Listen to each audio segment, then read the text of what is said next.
Hello students, now in this video we see the standard form, index form and coefficient form of the polynomial। आप सबको मैं बता दूं कि जैसे कि मैं ये वीडियोस YouTube के ऊपर अपलोड कर रहा हूँ, करंट अपलोड्स के लिए आप मेरे चैनल्स को सब्सक्राइब कर सकते हैं। Thank you. तो देखते हैं, तो यहाँ पर स्टैंडर्ड फॉर्म, इंडेक्स फॉर्म और कोएफिशिएंट फॉर्म किसे कहते हैं। तो ये एक मैं एग्जांपल के द्वारा आपको समझा रहा हूँ। हमने फर्स्ट एग्जांपल लिया m³ + 3 + 5। तो यहाँ पर देखो, स्टैंडर्ड फॉर्म उसे कहते हैं when we arrange the polynomial in decreasing और increasing order of its power.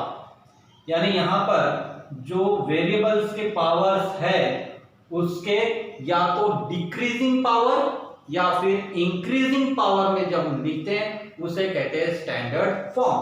तो यहाँ पर देखो, यहाँ पर है m³, देन यहाँ पर तो नहीं है, इसका मतलब पावर 0 है, देन पावर m है, यानी यहाँ पर पावर ना इंक्रीजिंग ऑर्डर में है ना डिक्रीजिंग। चलो हम इसे तो जनरली डिक्रीजिंग ऑर्डर में लिखेंगे। तो स्टैंडर्ड फॉर्म कैसे होगा? तो स्टैंडर्ड फॉर्म मैं शॉर्टकट में लिख रहा हूं SF, that is standard form. तो स्टैंडर्ड फॉर्म लिखते हो सबसे पहले जिसका पावर सबसे ज्यादा उसके पहले लिखेंगे, दैट इज m³। अंडरस्टैंड? फिर m³ के बाद जिसका पावर कम है वह है 5m, इसे लिखेंगे 5m। इस तरह से हम डिक्रीजिंग ऑर्डर लिखेंगे 3 1 और बाद में 0 यानी कांस्टेंट टर्म, दैट इज 3। ठीक है, यानी जो पावर से उसके डिक्रीजिंग ऑर्डर में हमने लिख दिया, तो इसे कहते हैं स्टैंडर्ड फॉर्म। अंडरस्टैंड? नाउ अब यहां पर देखो कुछ टर्म मिसिंग है। ठीक है, जैसे यहां पे m³ है मगर m² वाली टर्म नहीं है। ठीक है, जब ऐसे अगर कुछ मिसिंग टर्म्स है और हम जब उस मिसिंग टर्म के फॉर्म में भी जब हम लिखते हैं तो उसे कहते हैं इंडेक्स फॉर्म। यहाँ पे इंडेक्स में देखो स्क्वायर क्यूब है मगर स्क्वायर नहीं है, तो हम उसके फॉर्म में लिखेंगे तो इसे कहेंगे इंडेक्स फॉर्म, शॉर्टकट में लिखेंगे IF। तो ठीक है, तो IF इंडेक्स फॉर्म में क्या हो जाएगा? फिर ये m³ क्यूब के बाद होना स्क्वायर की टर्म नहीं है तो उसे लेंगे 0m²। अंडरस्टैंड? m² को 0 उसका कोएफिशिएंट हम लेंगे 0, तो ये हो जाएगा 0m²। देन m² के बाद टर्म होना m की, तो ये हो गया 5m, then constant that is 3। It is called a index form. सारे इंडेक्स आना चाहिए 3 2 1 m का पावर से, है ना? आंसर बहुत इजी है। फिर अब कोएफिशिएंट फॉर्म, उसको शॉर्टकट में लिखेंगे CF। कोएफिशिएंट फॉर्म का मतलब होता है कि अभी हम वेरिएबल्स को नहीं लिखेंगे, तो सिर्फ वेरिएबल के सामने जो कोएफिशिएंट्स है सिर्फ वही हम लिखेंगे। तो मगर एक बात ध्यान रखना, कोएफिशिएंट फॉर्म लिखने से पहले सबसे पहले उसको इंडेक्स फॉर्म में लिखना जरूरी है।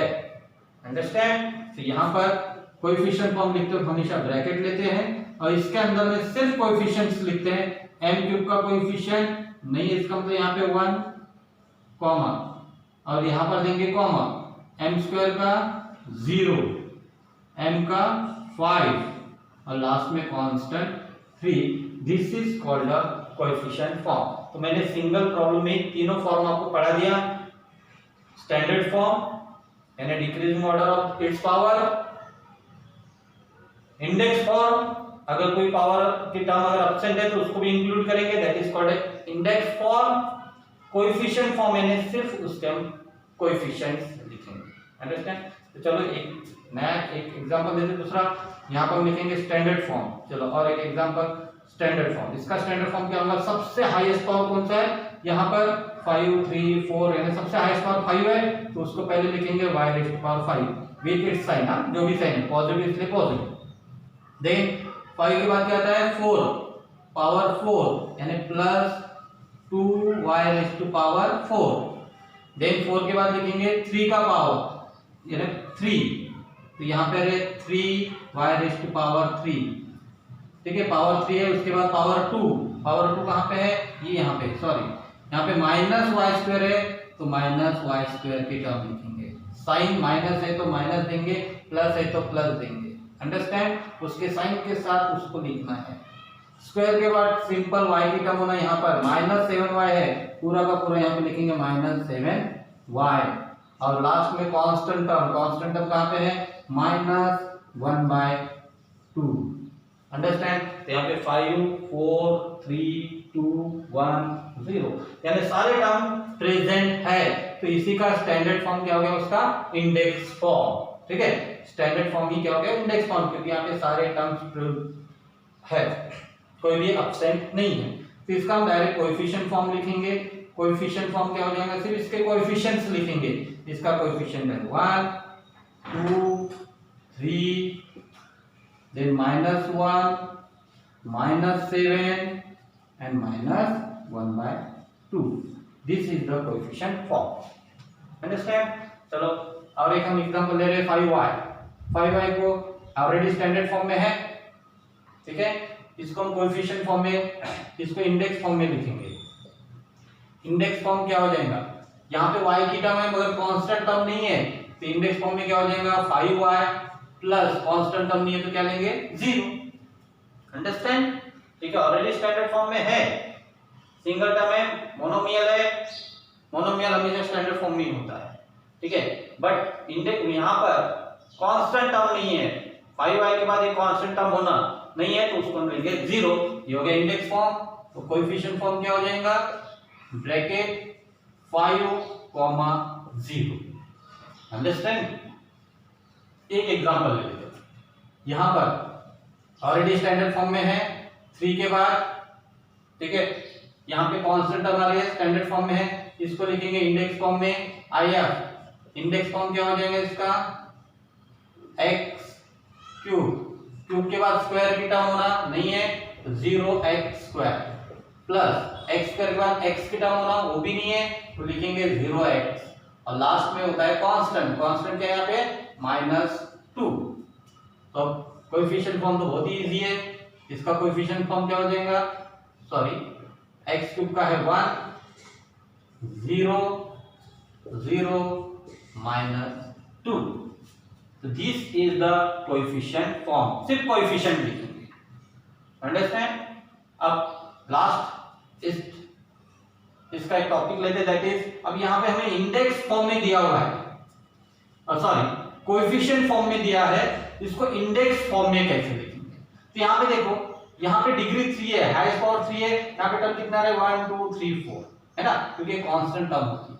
तो ऐसे देखिए यहाँ पर 1 2 3 टर्म से टोटल, तो इसकी डिग्री कितनी आएगी 2, क्योंकि ये तो कांस्टेंट टर्म रहेगा, इसके साथ लगेगा x और इसके साथ लगेगा x², उसे बोलेंगे इंडेक्स फॉर्म, ठीक है। तो इंडेक्स फॉर्म में पॉलिनोमियल क्या हो जाएगा, ये कांस्टेंट टर्म, इसे लगाएंगे x, तो इधर यहाँ पर लगेंगे x², यानी हो जाएगा 1x² प्लस 2x प्लस 3। ये 1 नहीं भी लिखा तो चलता है ना, बहुत ही आसान। वैसे यहाँ पर इंडेक्स फॉर्म क्या हो जाएगा, पहले पावर क्या आएगा और चेक करेंगे। देखो ये रहेगी कांस्टेंट टर्म, लास्ट वाली रहेगी constant term, this is your constant term, -1 constant term है, फिर यहाँ पे लगेगा x² x³ और यहाँ पे रहेगा x का पावर 4, ठीक है। 1 2 3 4 5 टोटल 5 कोएफिशिएंट है, इसका मतलब डिग्री रहेगी उसकी 4। कैसे, अब मैंने काउंट करके बताया, constant term x⁻1 x⁻2 x⁻3 और इसको लगेगा x⁻5, ये हो जाएगा 5x⁻4 plus 0x³ plus 0x² plus 0x -1, ये हो गया इसका इंडेक्स फॉर्म, अंडरस्टैंड। तो यहाँ पर आपकी ये एक्सरसाइज कंप्लीट होती है, आपको पूरी एक्सरसाइज कंप्लीट करना है आपके कॉपी में। Thank you.